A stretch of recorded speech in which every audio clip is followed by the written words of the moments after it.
Good evening. We are so glad to have you back with us. We have an outstanding show for you this evening, and I have some outstanding guests. I'm Tom Waters, your host, and it just honors me to be able to introduce Annie Brucato and Dustin Brucato, because there are a lot of things in our community that you just don't know. That's why we have this show in the first place. But there's so many things that you need to know. And there's so many things that you want to know. So I'm going to ask, as I always do, get pencil, paper, write some of this down, because you're going to forget just like we do. And I'm going to start with Annie and ask her, when we talk about entertainment in Pahrump, Nye County, and maybe even going over into Clark County, what is it you'd like the audience to know? Good evening, Tom. It's been a while since I've seen you, so it's really nice to be back and to talk about all of the local entertainment here in Nye and in Clark as well. But we've really focused on Nye lately because there's so much talent within this community, and I don't think that people are aware of just how talented people are here. But when you talk about talent, what talents are you really talking about? So we're really talking about local musicians. Okay, musicians. Musicians. So I'm a singer, and this is my husband, Dustin Yeager, and we perform locally, and our professional musical duo is called Chamber Door.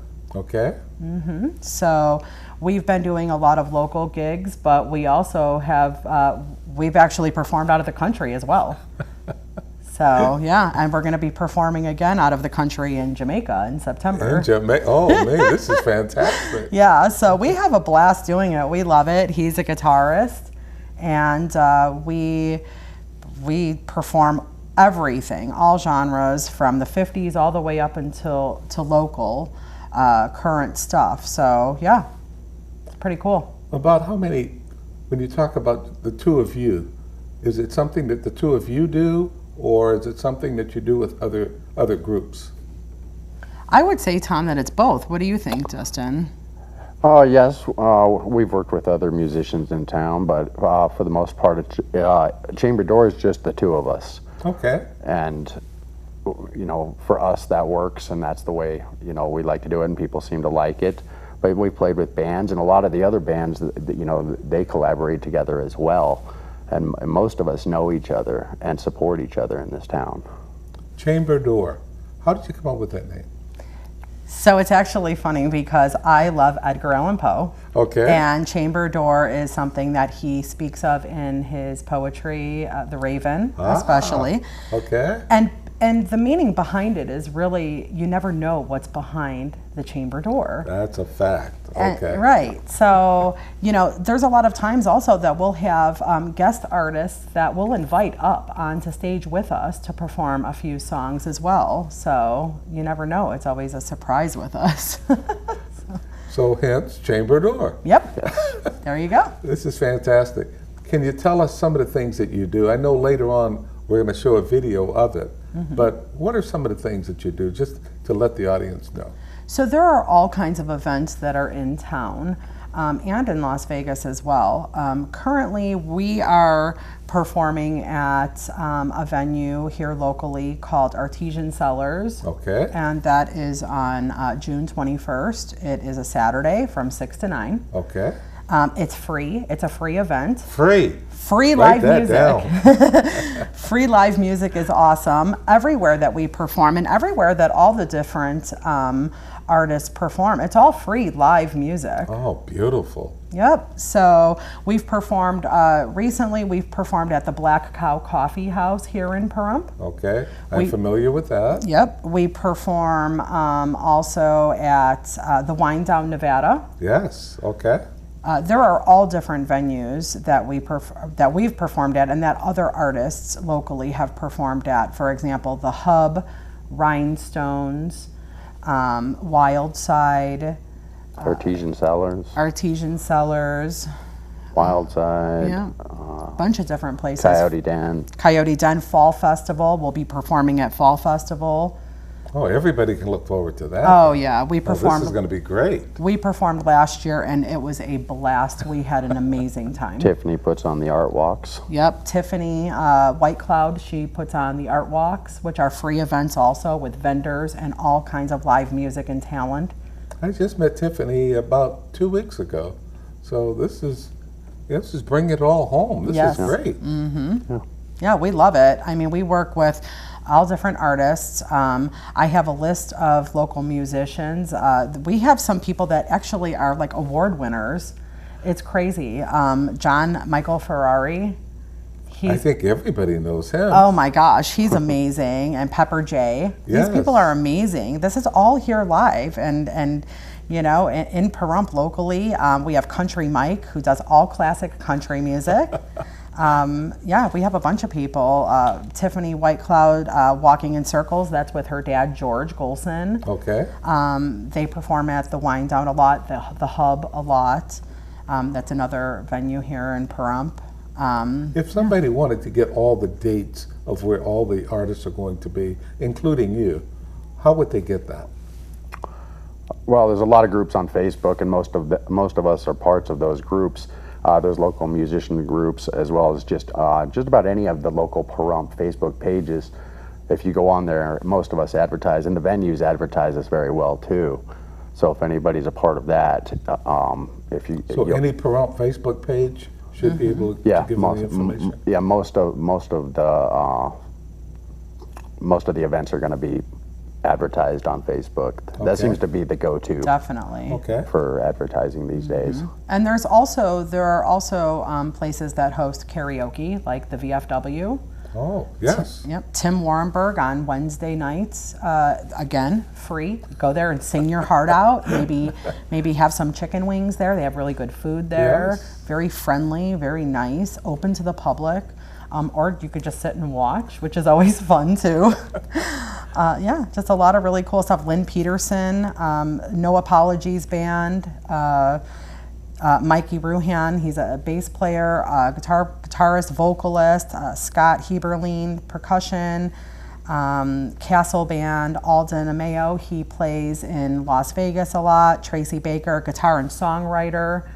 Yeah, there's a lot of talent out there, and if you just go online and look or keep your eyes open, a lot of these venues and places, they all have advertisement boards with flyers. And all of this entertainment is in Pahrump? It's all in Pahrump. We have some in Las Vegas as well. But yeah, most of it is in Pahrump right now, and it's all free. So go out and enjoy. Oh, gee. I know there's so many people right now are saying, I didn't know this. Well, now you do. And that's why we wanted to have Annie and Dustin on today, so you could find out about all the things that are going on. And as she keeps saying, it is free entertainment, live entertainment. Yes, live music has kind of died down for the past few years, and there's a comeback now. And there's this awesome, amazing community. So yeah, we love it.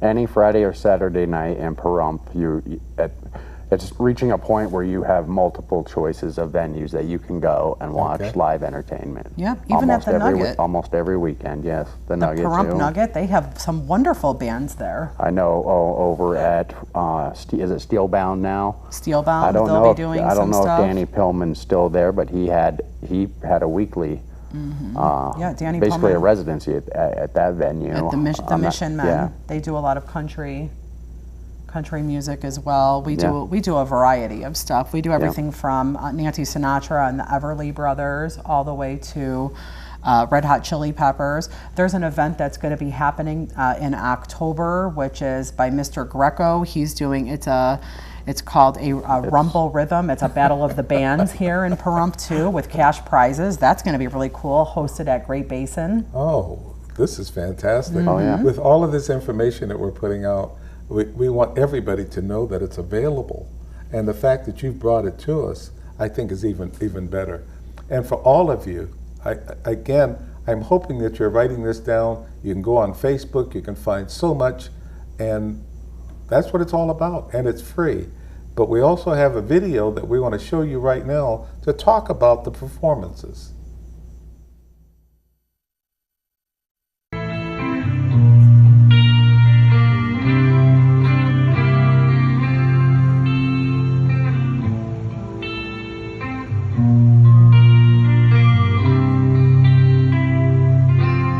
Stuck on you, been a fool too long. I guess it's time for me to come on home. Guess I'm on my way.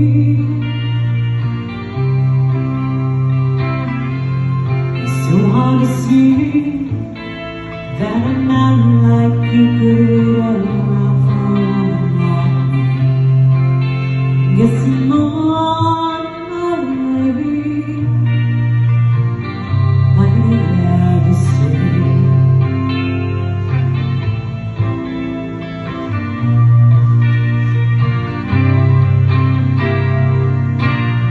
Oh, living on and in the naked night I saw 10,000 people, maybe more. People talking without speaking. People hearing without listening. People writing songs that voices never share. No one dare disturb the sound of silence. Fools that I do not know. Silence like a cancer grows. Welcome back. We're so glad to have you back with us. For this session, I have Annie with me. And yes, we're going to talk about something different. She's putting on a different hat completely. But before we do that, you've watched the video of the entertainment. But Annie, there were some other things that we talked about where they have the open mic and they have guitar lessons. Can you tell us something about that very quickly? Oh, absolutely. So at the Black Cow Coffee Shop in Pahrump, Nevada, they host all different events. They have a calendar up. You can stop by and look at the calendar also of events. But they host free guitar lessons. Free? Free guitar lessons. So anybody that wants to go and learn how to play guitar, go to the Black Cow, find out when they're doing it, and yeah, it's really awesome. They draw a pretty good crowd there. And it's really neat, so that's really nice. And then also there's open jam sessions that take place sometimes at Treasures on the north end in Pahrump. Wow. Okay. Yep, and also the Hub, I believe, also hosts open jam sessions where anybody can come with their equipment, their musical instruments, and just join on in. It's really fun. It's super fun. Well, I think everybody that's listening, if everybody's interested in the music at all, they're going to participate in this. And all we want to see is the fact that you know what's going on in our community. But now we need to switch gears completely. Annie has put on a different hat. I'm going to keep my same hat on. And we're going to talk about foster care licensing and things with foster care. So now we have the professional Annie, and tell us more about how you got into this. So I've been working within this community for a multitude of years now. I originally started, I wore the hat of, I was a child and family advocate for all of Nye and Esmeralda County for Nevada Outreach. And then I moved on over to the Nye Communities Coalition, where I was a substance misuse specialist and transportation coordinator. And now I've been with the state. It will be, I'll be hitting my 4 years, I believe, in August. Wow. And I'm officially a Family Support Worker 3. And basically I advocate for all parties that are involved with the Division of Child and Family Services. Okay. Yeah. So, and currently one of the biggest issues that we have is the need for really great foster homes for kiddos. Foster home, foster care, and for the kids. Correct, because it's all about them. They deserve a good, loving, stable environment, and we need people. absolutely need people. Every day more children and youth enter the foster care system. And we're just in need of safe, loving homes. And it's just a temporary placement to stay while other needs in the family are willing to commit to the care of the kids. How do you inform people that, other than shows like this, how do you let people know, look, this is what we need for our kids? We have flyers that are out throughout town. There's a website that you can go to as well. I'll give that website. At any of the events that are held in town where a table is set up, there are people that work directly in the licensing department within the division that speak about the process, and it's a lengthy process, but I'll tell you it's worth it, and it's not as bad or crazy as people may think.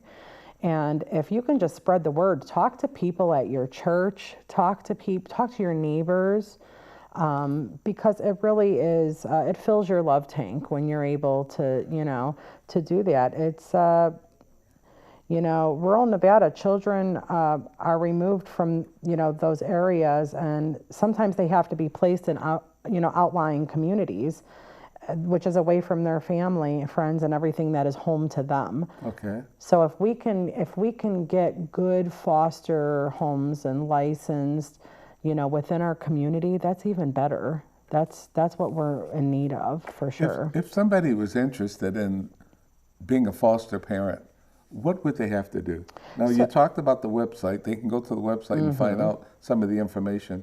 But the process itself that you spoke of, what is that like? So the process is, there's basic requirements to be a licensed foster parent. You have to be at least 21 years of age. Okay. I think I meet that. Me too. And you can be single. You do not have to be married. You could be in a domestic partnership. You will need to be able to demonstrate financial stability to meet your own family's needs. Yes. You can be a working or a stay-at-home parent, which is really nice, because a lot of people are like, you know what, I work. I can't do that. I wouldn't be eligible. Absolutely not true. Okay. 100% not true. Or you can be a stay-at-home parent, or you could be retired. We have foster families that are retired, and they do it. They've opened their home and their hearts to kiddos in need. You can choose the age range and gender of the children you're most comfortable with parenting. So if you're like, absolutely no teenagers, no boy teenagers, they eat too much food, but and then we have some foster families that are just in love with our babies. Okay. They love all our babies that we get. So, This is something that's open to everyone if they want to open their hearts, as you said. Exactly. And the kids we need them. We need somebody to take care of our kids. Absolutely. I mean, this is our future, right? And if we could set a good example and open our homes, have stable, loving homes. You can rent or own your home. You don't have to be a homeowner. You could be a renter, which is fine. You could be licensed for 1 bed or 6 beds. You make those decisions. So you're saying 1 child or 6 children? Mm-hmm. Oh, yeah. Okay. We have some families that, they it's depending on space availability. I mean, it's really how big your home is, what you're comfortable with. You really are calling the shots on everything that you are comfortable with, whether it is you're comfortable with just girls, you're comfortable with boys. They like to keep siblings together. Okay. So just really, they're just, that's basically it. Is there any financial support that comes with the kids? So I believe that you would receive a stipend, but all of that information you can get on, the website is www.ruralnvfostercare.com, all one word. Okay. Mm-hmm. Would you repeat that? It is www.ruralnvfostercare.com. And it's on the screen, so yes. Please write that down. And if you're interested at all in foster care or taking care of young children or teenagers, then jump in, participate. Now, availabilities, we need to talk about where this is available. Now, we're in Pahrump, Nevada. We're in Nye County. Where is this available for people that want to participate? So we handle licensing for Nye, Lincoln, Esmeralda in Southern Nevada, and all counties in Nevada except for Washoe and Clark. We do not, those are their own beast, so we do not interfere with them, even though we're state. We just basically handle Nye, Lincoln, Esmeralda, and Southern Nevada, and all counties except, like I said, Washoe and Clark. So if there anybody in Clark County that's very interested in this, that have friends in Nye County, then they could still assist in that way. Absolutely. We encourage that. There's a lot of people that have relatives in, Clark County in Las Vegas or north. So that live here. So tell your friends, tell your neighbors, your family members that may live here. So maybe your parents are retired and moved out to Pahrump and may be interested. I mean, we have those families as well. If you have any questions, you're always welcome to stop in at our local office here. We're located next to the DMV. In Pahrump, Nevada. We have an office. It says the Division of Child and Family Services. Okay. You can always pop in there and we can give you a whole packet that you can, read at your leisure. And is that the same building as the DMV? It's the same building, just the door next door. Okay. Yep. So everybody knows where the DMV is. Yes, exactly. Okay. Yep. And if you need to reach out to me for any reason, I can always direct you to licensing also. And I can give my email address also, which is abrucato, BRUCATO, at dcfs.nv.gov. And you have to give that, even though it's on the screen, go ahead and give it one more time. It's abrucato at dcfs.nv.gov. Okay. And they can get in touch with you to answer any questions, anything else that we brought up this evening that maybe you didn't quite understand or you need more information on. Contact Annie and say, look, I'm really interested in what I heard, but I need more information. That's why we're here tonight. Absolutely. I mean, I will direct you to the proper channels and, and help you in any way that I can for sure. If you have any questions or need to be directed, that's not an issue at all. That's actually pretty much what I do is I connect people with, resources throughout our community. So, yeah. And by doing this, you're helping our kids. Oh, yeah, that's the thing. That's the most important thing. That's what it's about is, helping the kiddos in our community. They're our future. We want them to be in a safe, loving, and stable environment and family and ultimately, reunify. I like the fact that you have the choice of the age range and the gender of the child that you'd like to be a foster parent of. This is fantastic because you make the choice to help that kid. Absolutely. And it could or those children. Or those children. It could be one or it could be 6. Yes. Whatever you would be comfortable with. And you can always, change that down the road as well. So, yeah, it's really neat that you get to choose that. So. Well, I think it's fantastic, Annie. I think with all the things that you've done in our community and all the things you're doing, we're just blessed to have you as part of our community. Oh, it's honestly, it's a pleasure. It's my pleasure. I absolutely love this community. I love working with the people in this community. So thank you. Thank you for being here tonight. Yes, thank you. And it's so good to see you. With everything you've talked about, and we're going to have you back later on. Absolutely. Okay, thank you. Welcome back. We're glad to have you back with us.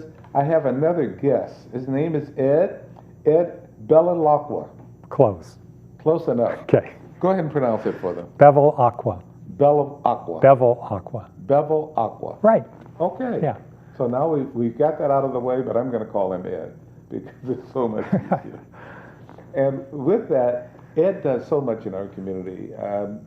He's a mentor, he's a religious leader, He's a person that cares about people.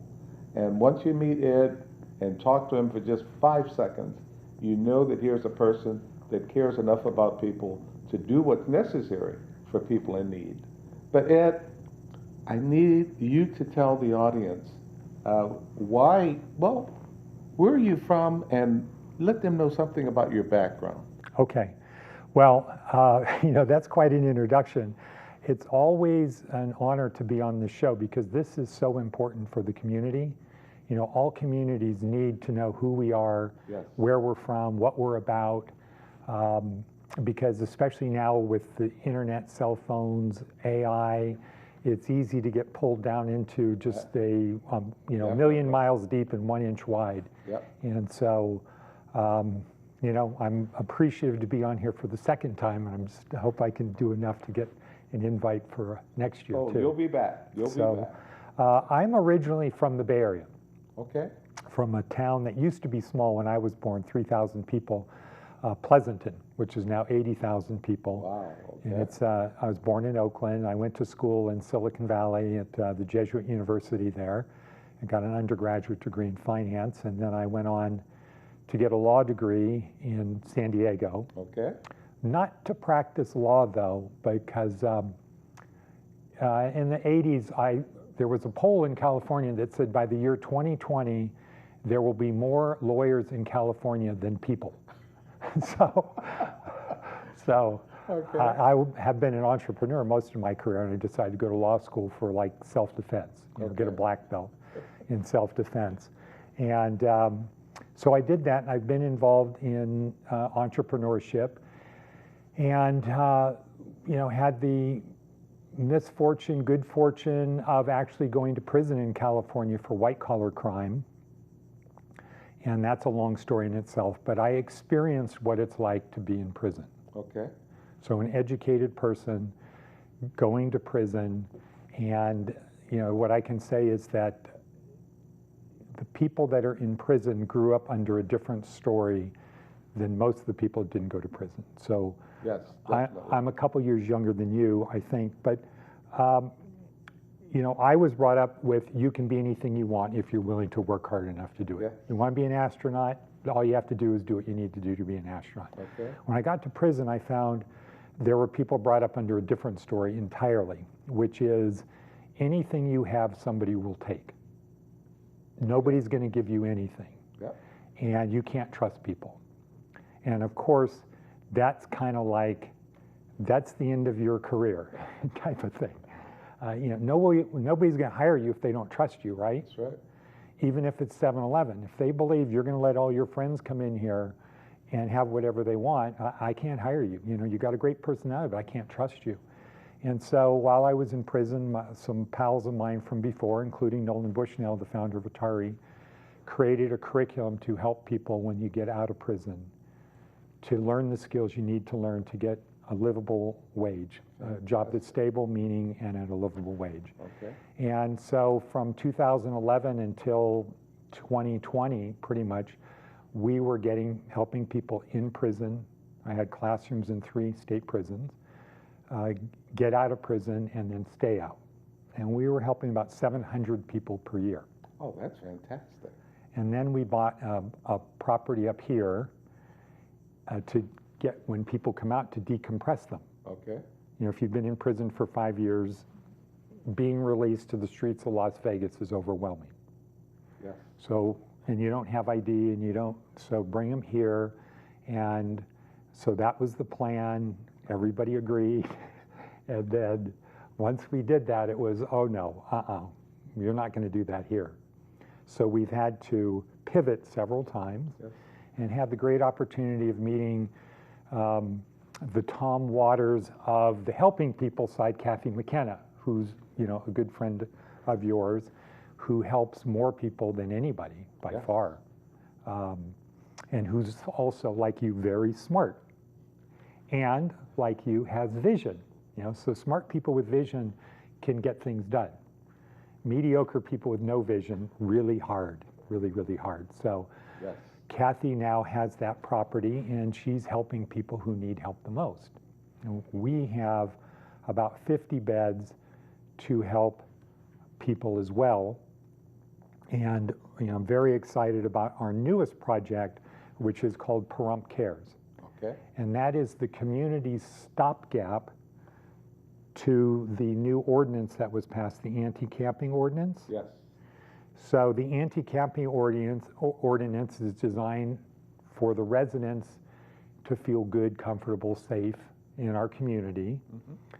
The challenge is we don't have the resources to help the people that the ordinance impacts. So if you're impacted by the ordinance, you could go to jail. Yes. But our jails are kind of full, so you're going to get let out. And you don't have anything else, so you're going to put yourself in a position to get rearrested. Yes. And then the cycle starts, and that's more backup in the courts and more problems and more this and that, and nothing is solved. So, because we don't have the resources, we're too small. It would be great if we had a town board, but that's a different subject. Yeah. But we don't. We have what we have. Yes. And so we don't have the resources here. Even if we wanted the resources, with 50,000 people, it's too much. So, but where are the resources? Before you go on with that, and it's definitely the direction we need to take. Have you spoken to the sheriff on this?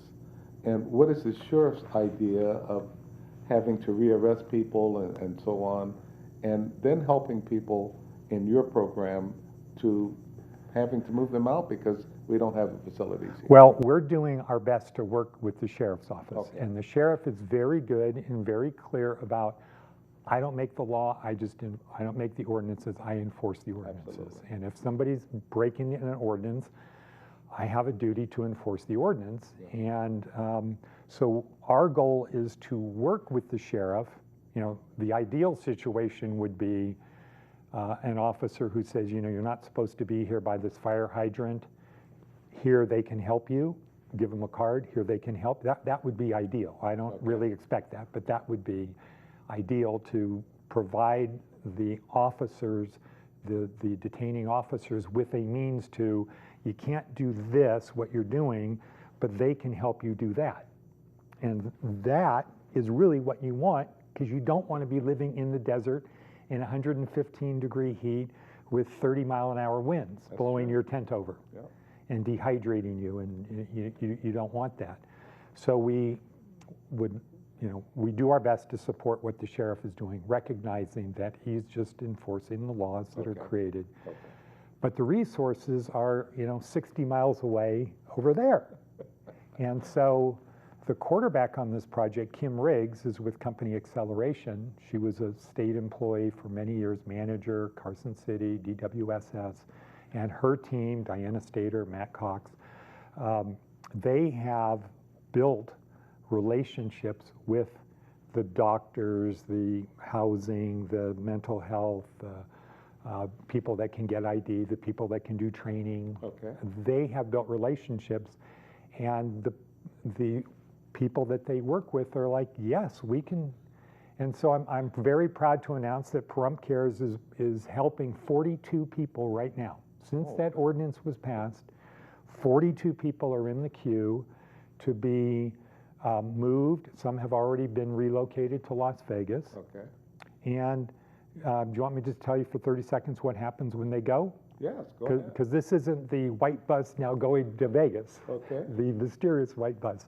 This is, they'll go to housing in Las Vegas, and to say at 7 o'clock in the morning, they'll get picked up to be taken to whatever it is that you need. And so it's kind of a one-size-fits-one approach of, oh, you need hearing, you need ID.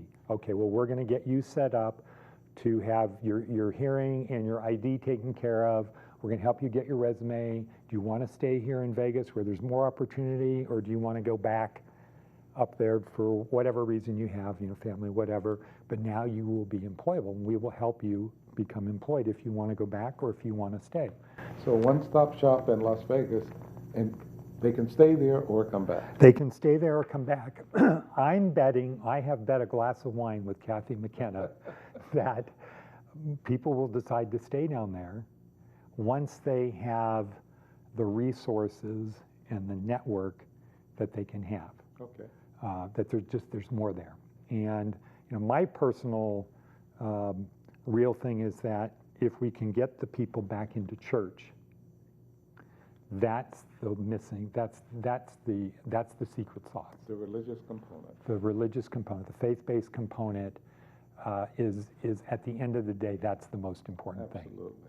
And in my experience of getting thousands of people out of prison, we do all of the stuff, and it's not uncommon that after 5 weeks, if they're not going to church, it's like, well, I can try meth just one time.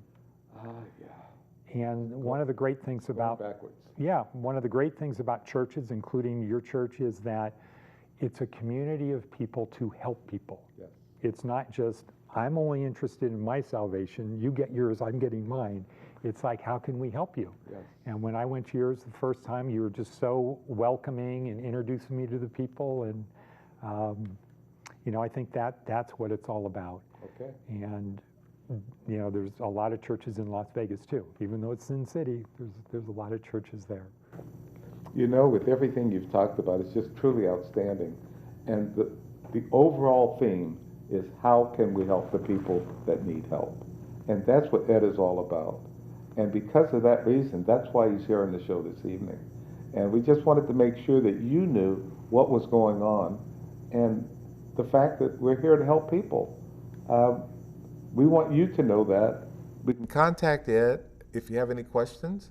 And if they want to contact you, how can they do that?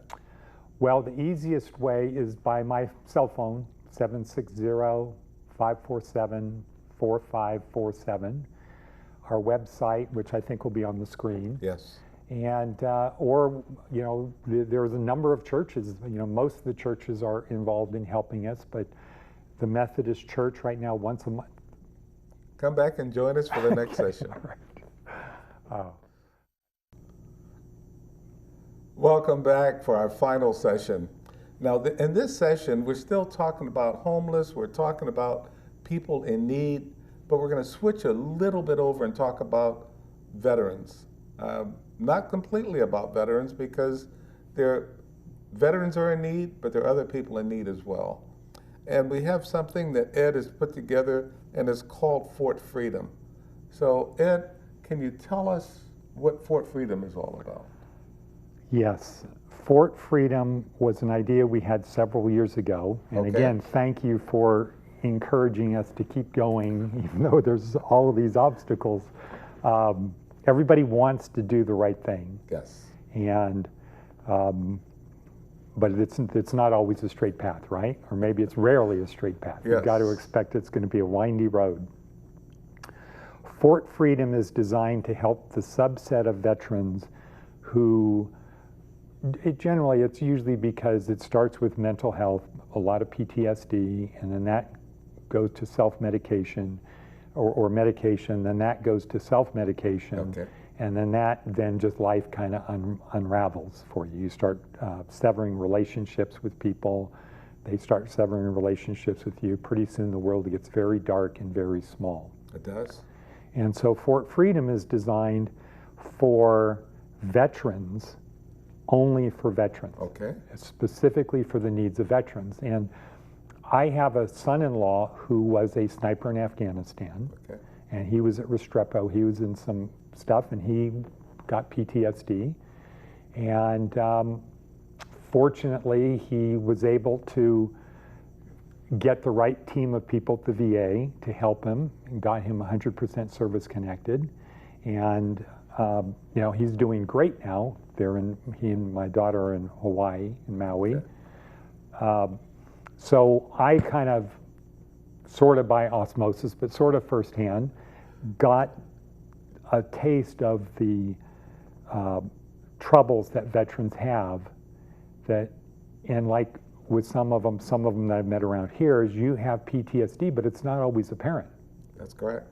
People learn to cope, but it's still under the surface, and it can be triggered. Unfortunately, it's there. It doesn't go away. And so the idea is an environment that is specifically designed for the needs of veterans. So, and when you have a collection of veterans, we can bring help to the veterans sometimes, instead of them having to navigate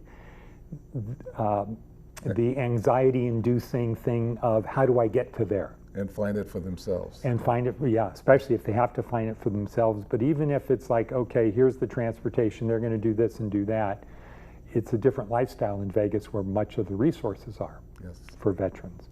And so when you have a sort of a critical mass of veterans, now it's much easier to get people here to come to the place. And so the property that Dr. Linden has that is nearby on Star Road off of Red Butte, off of 372, is 4 townhouses that is for independent living in a community. Okay.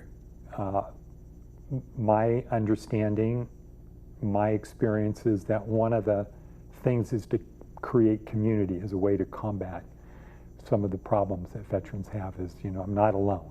Okay. And I'm not with people who don't understand what I've been through. So it doesn't work to just put a veteran with PTSD who's been, like, say, a sniper in Afghanistan into a regular group home, right? With people who have not actually been in that kind of situation. Yes.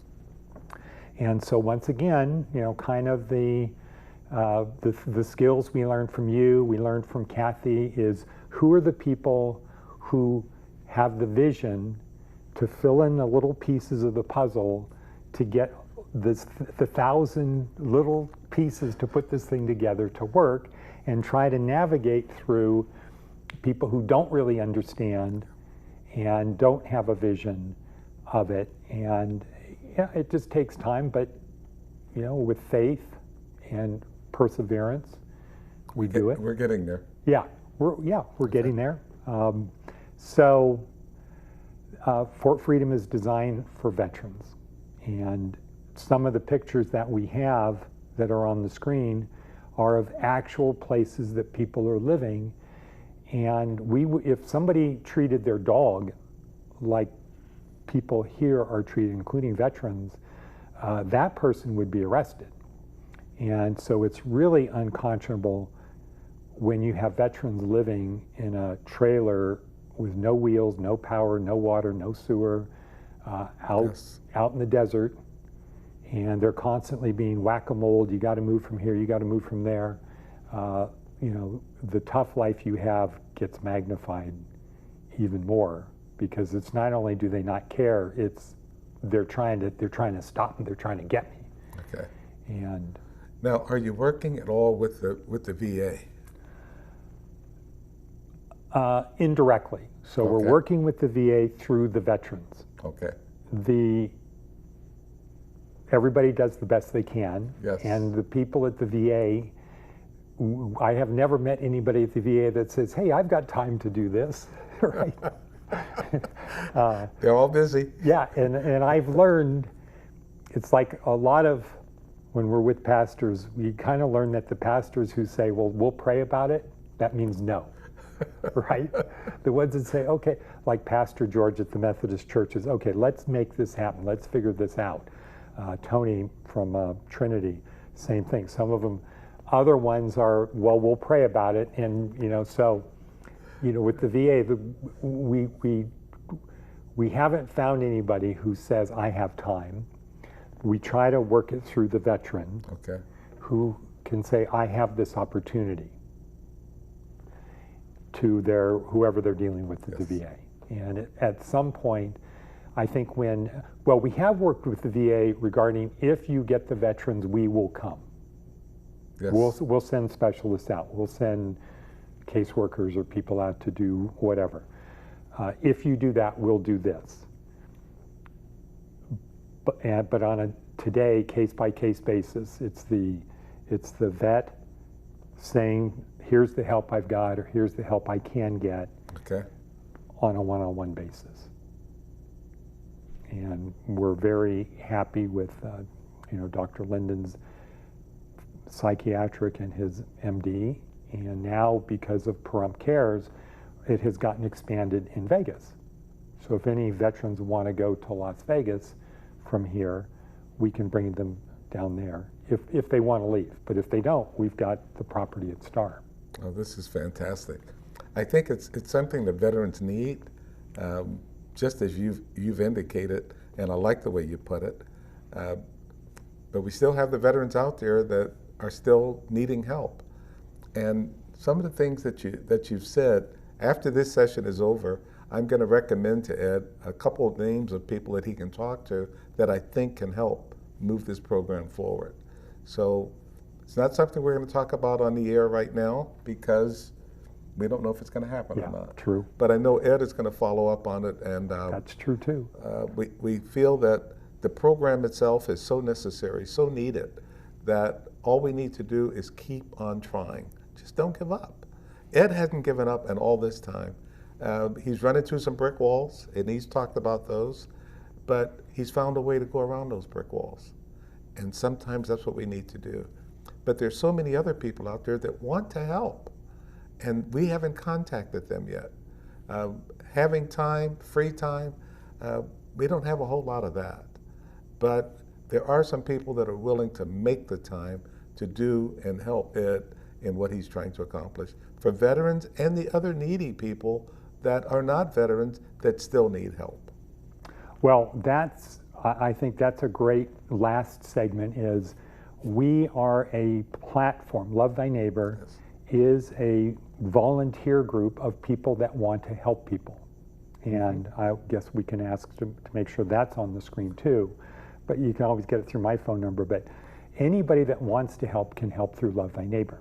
And Love fantastic. Thy Neighbor works with the churches. Love Thy Neighbor is just people who care. So anybody out there that wants to volunteer and help, they can contact. Yeah, and that's really what we need. The Pahrump Cares is a stopgap because we don't have resources. Fort Freedom is a destination for veterans, but we need help to get us from here to there. Okay. You know, there's a million moving parts, and your monthly meeting is a great example of how you pull people together to figure out what do we need to do to help? What do we need to do to make this a little bit better place to live? Because we're all in it together. And we do the best we can with everything we've got. And I want to give kudos to the commissioners because they provide a lot of the funds and they're there to support us.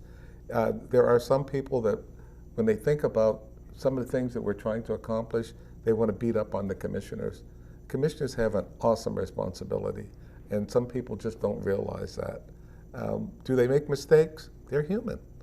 And so that's why we have to make sure that we're there to support them and guide them in the right directions. That's what it's all about. But they have the job. Yeah, that's true. I would not want that job. I have no comment on it. I mean, I would like to support I'm supportive of what you're saying, but I have no words. Yes, and that's what it's all about. So for everything that we're trying to accomplish, we want you to contact Ed. Love Thy Neighbor is something good, and we all do, but we just need to make sure that we're there to help. So contact them and say, look, I have some free time, or I don't have free time, but I have some time that I'd like to donate and contribute to help you get to where you're trying to get to. It's for veterans or non-veterans. I think we've got the programs. Just need to now make them work. Yeah. And we need your help to make that happen. We need the help of the community to do it. Okay. That's right. Well, Ed, I want to thank you for being here. I thank you for everything that you're doing in our community. Like I said, I know you've run into some brick walls, but we can get around those brick walls. Okay, well, thank you, Tom, with your support. And we're going to keep on trying. Okay, well, your support, Kathy McKenna, there's a bunch of other people that are, we're focused on the same thing. Okay. Yeah, thank you. You'll be looking at a lot of different pictures of a lot of different things that Ed is still working on trying to accomplish, but we can't do it without your help. So please, please, volunteer some time, give Ed a call, and say, look, I'm here to help you. Ed, thanks for being here this evening. Thank you, Doctor. Okay. I appreciate it all.